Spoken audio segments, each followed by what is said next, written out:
మెదక్ జిల్లా రామన్నపేట మండలం కాట్రియాల తాండాలో దసరా ఉత్సవాలు ఘనంగా నిర్వహిస్తున్నారు. దసరా పండుగను పురస్కరించుకుని దేవి శరన్నవరాత్రి ఉత్సవాలు నిర్వహిస్తున్నారు. తండాకు చెందిన పలువురు భక్తులు భవానీమాత మాల ధరించి 9 రోజుల పాటు అమ్మవారికి ప్రత్యేక పూజలు నిర్వహిస్తామని తెలిపారు. ఉదయం ప్రతిరోజు అమ్మవారికి అభిషేకాలు, అర్చన, భోగ్ బండార్ కార్యక్రమాలు నిర్వహిస్తామని వారు పేర్కొన్నారు. దసరా సందర్భంగా శరన్నవరాత్రి ఉత్సవాలు ప్రతిరోజు ప్రత్యేక కార్యక్రమాలు నిర్వహిస్తామని వారు తెలిపారు.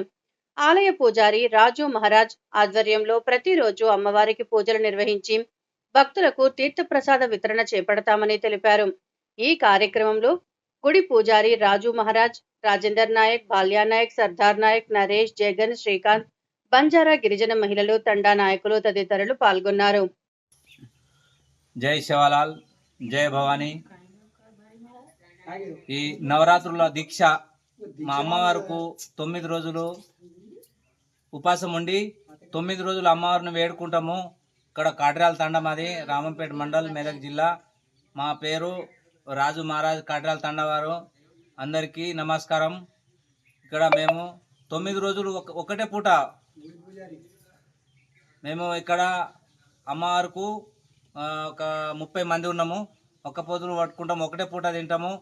ఇక పొద్దు మాపు పూజలు రోజు, ఒక్కరోజు కాదు, రోజు పొద్దు మాపు పూజని అమ్మవారికి వేడుకుంటాము. నవరాత్రుల దీక్ష అంటారు. ఇక్కడ కాట్రియాల తండలో జరుపుకుంటున్నాము. అందరం తండలో పేద మనుషులు అందరూ, చిన్నలు పెద్దలు అందరు వచ్చి జరుపుకుంటున్నాము. జై శివలాల్, జై భవానీ. జై భవానీ, జై శివలాల్. మేము ఇక్కడ నవరాత్రులు ప్రారంభం నిన్నటి స్టార్ట్ చేసినాము. తండవారి ఆధ్వర్యంలో మరియు మా పూజారి రాజు మహారాజ్ గారి ఆధ్వర్యంలో కూడా పూజా కార్యక్రమాలు నిన్నటి స్టార్ట్ చేయడం జరిగింది. తండా పెద్ద మనుషులమైన నాయకులం కానీ, కార్బారీలు కానీ అందరం కూడా చిన్న పెద్దవాళ్ళు ఇష్టానుసారంగా వచ్చి అమ్మవారి భోగ్ బండార కార్యక్రమం నిర్వహిస్తున్నాము.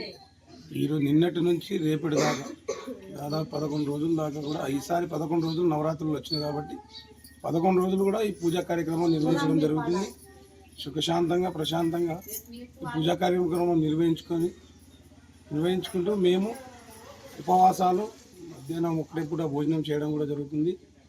మరియు ఆడవాళ్ళు ఒక పొద్దులు, మగవాళ్ళు కొంతమంది మాల కూడా వేసుకోవడం జరిగింది. ఆ మాల విధంగా మేము ఏ విధంగా అయితే చేస్తున్నామో మాలాధారణ పద్ధతులు మేము పాటిస్తూ వాళ్ళు ఒక్క పొద్దులు చేసుకుంటూ ఈ అమ్మవారి పూజా కార్యక్రమం కొనసాగిస్తాం. ఈ పూజా కార్యక్రమాల ఉద్దేశం ఏమిటంటే, అమ్మవారి నవరాత్రుల కార్యక్రమం ఏమిటంటే పంట గురించి మాకు ఆవులు కానీ, గేదెలు కానీ, మేకలు కానీ, పంటలు కానీ, వరి ధాన్యాలు అన్నిటి కూడా వాసులందరికీ కూడా సుఖశాంతులతో వర్ధిల్లాలని అమ్మవారికి వేడుకుంటూ ఈ మాలాధారణ చేయడం జరిగింది.